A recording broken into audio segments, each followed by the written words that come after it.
Hey Clashes, I've received a ton of questions if I could share an anti-Broom Witch base. And while this one has defended incredibly well, so I thought I would just share it. As well, if you take a look at the defense log, you can clearly tell all of the Broom Witch attacks were defended. We're just not talking about the non-Broom Witch attacks. But I will not just share the base link for this one, I will share with you as well what things you have to change for your bases to defend Broom Witches way better. Because there's a couple of steps you can do to really make your base a really miserable time if you want to attack it with this event rule. And with just a couple of changes, you can accomplish exactly that, defending the Broom Witch. I've adjusted this base, which was originally built by Imran, and the first thing you should do is just put your wizard towers a little bit further inside the base. Not too far and not all of them in one spot. Try to spread them out and make it as expensive to get them as possible. So for us, again, into the corners, one bit further into the core, again, in the corners. This is already good enough as the first important step. The second most important step is the hero placement. You want to have your minion prince, your queen, and if possible, your royal champion all close to the core. They are one of the main and most important game changers if you want to defend against the Broom Witches, because those attacks are relying pretty much just on the minion prince to take all of those defending heroes out. And if those heroes are not getting dealt with, they're going to take down all of the Broom Witches. Just to make this even worse, we're combining those defending heroes with 4 air skeletons. You want to deploy them somewhat close to those heroes, because the important thing here is that you want to defend the heroes of taking damage off the minion prince, and that's why we have those skeleton traps close by. The same thing down here with the royal champion, with the archer-queen, and then we have the last one close to the clan castle. Because that is the next step, there is 2 clan castles which are really solid versus those type of attacks. In my opinion, the stronger one is one super dragon with 2 headhunters and then just, I think it was 1 archer, or like just fill it with archers in general. And the other option is just like a titan with a dragon. But I prefer the super dragon by a lot, to be honest. So we have the protection of the skeletons for all of those heavy important defenses, and makes it that the minion prince is struggling to get to them. Those steps already are pretty much the biggest and most important things. And with just those little changes, you will already defend versus most of those Broom Witch attackers. Now, another thing which you can do on a higher level is obviously like Black Man placement, but the more important thing, in my opinion, is the Tesla placement. If you have one wizard tower which seems to be sniped a lot of times by Broom Witches, just put Tesla in front of it. Because the Broom Witch will attack the wizard tower, but all of those Broom Witch spirits, that will jump into the Tesla instead, which means they need way more of those Broom Witches to take down the wizard tower as they were anticipating. And that can be a game changer. With that step out of the way, we are pretty much done. I think we should take a look at a couple of replays and see how all of those tips and tricks actually are going to impact the attacks and impact the defenses and change the outcome. The first attack is with the clones and with the rage. So pretty classic. As well with the minion prince to have some coverage versus defending heroes versus the defending clan castle and such. And having as well some rocket loons, but more importantly, all of those Broom Witches. As well, bringing headhunters is like maybe a good idea, but in most cases it's not really doing much. First one first, sending in the Broom Witches on both sides. And on the bottom one we can see this one did not go down because of the Tesla. Because we can see it right here, the Tesla took most of those Broom Witch spirits. He has to reinvest another 2 Broom Witches, and at this point, out of 14 Broom Witches he has started with, he is now having only 6 of them left. This is a big issue. This is what I'm always telling you guys. If you're doing such Broom Witch dives, use the clone spells. The reason for that is, if you do not have many Broom Witches left, the Warden is less likely to follow. And that is exactly what is going to happen to this person. He was forced to invest so many Broom Witches early that he has now the issue of only 6 Broom Witches left, and they are way too little for the Warden to follow. So he's using the tome ability to get the blimp to still to the core. Otherwise, this would have pretty much resulted in a 1-star. But he's trying his best.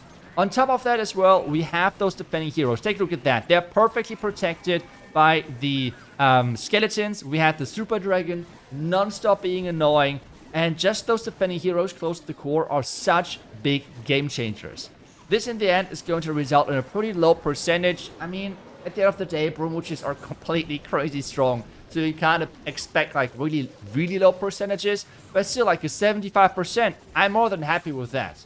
You have already realized maybe that I've done some adjustments like Fire Spitters more towards the bottom side. You can switch those things back if you want to. But let's just keep moving and let's take a look at a couple of more examples. Another important thing is that there's many versions out there of those Broom Witches. Some people like to go with a Royal Champion charge. Some people even like to bring the king like this guy right here.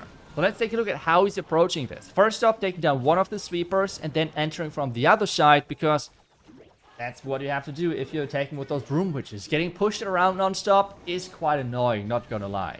Sending out the king from the other side. Again, I have not seen this version, and I will be honest, I think with the Minion Prince it's just better. But still, let's see how this is going to work out. He's bringing the Ground Warden, which to be honest versus this base is not that big of a difference.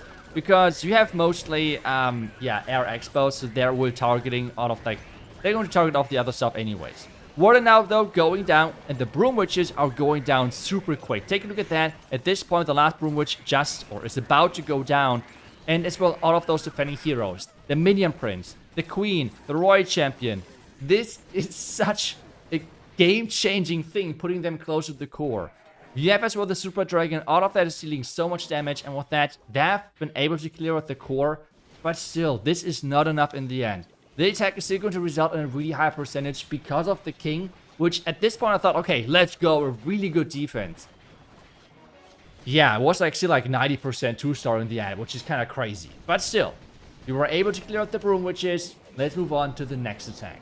And I feel like both of the attackers which we have just watched have done some mistakes. The second one with the Ground Warden, I'm not sure how much it would have changed, but Ground Warden. The first one with sending too many Broom Witches to take down those two Wizard Towers. Now let's see more clean attack, because I have to say the attack of Mika was quite impressive. Really, really solid. Sending in the Broom Witches first, seeing, okay, wait a second, that's baited. So he's like trying to still take down the Wizard Towers. But he's doing something which I have not seen before, using now the Queen with the giant arrow to try to snipe the Wizard Towers. One of them, it did work. The other one is getting repaired, so he has to reinvest one more of those Broom Witches. But in total, he has not invested as many. Now going in from this bottom side with everything else which he has, sending everything in there, cloning everything, the blimp towards the core. But again, concentrate on those core heroes. They are the big game changer. They are making the difference here. The Queen pulling those Yetis towards the wall. We have as well the defending Minion Prince non-stop firing at those troops. We had the defending Queen and Minion Prince here. So like there's just so much going on for those troops. And this guy even did it really well with the Electro Boots, I guess. Or did it well, but like was... It's not lucky, but you try to, like, maybe you understand where I'm trying to go towards, because it was the perfect fit versus this base with all of those with all of those air skeletons, because he got rid of those, which means he got quicker to those defending heroes, and those heroes still got him. And even with that, we're going to have that defense. Hot Rider Puppet is not going to do too much. My Queen, yet again, being the MVP here, surviving till the end, and this means it is going to be another defense. So, you can tell by now, maybe, what the most important things are. I know, whenever I'm sharing a base, it's going to spread pretty much everywhere, so be aware if you're copying a base like this, it might not defend as well as you're hoping for. This is why I've tried to build this video all about how you can change and adjust your bases which you're currently using to improve them even further, to make sure that those Broom Witches are defended somewhat consistently.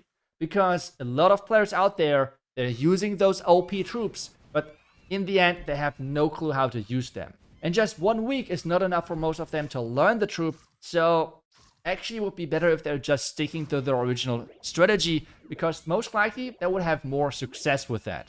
But you can take advantage of those who are still using the Broom Witches and are inexperienced with them, with really doing those adjustments and getting some great defenses in Legends, in High Legends, Mid Legends, and wherever you are. The important thing though is, with doing those adjustments, you're going to make your base weaker to other strategies. So you should do this only if you have a lot of those Broom Witches on defense. Based on the comments, I would expect that you have. So yeah, If you're using this base, the link is down below the description. If you're adjusting your own base, I hope I shared everything you need to know. If you have any more questions, feel free to let me know in the comments. Otherwise, I will see you guys back tomorrow with the next class video. Until then, see ya and bye bye.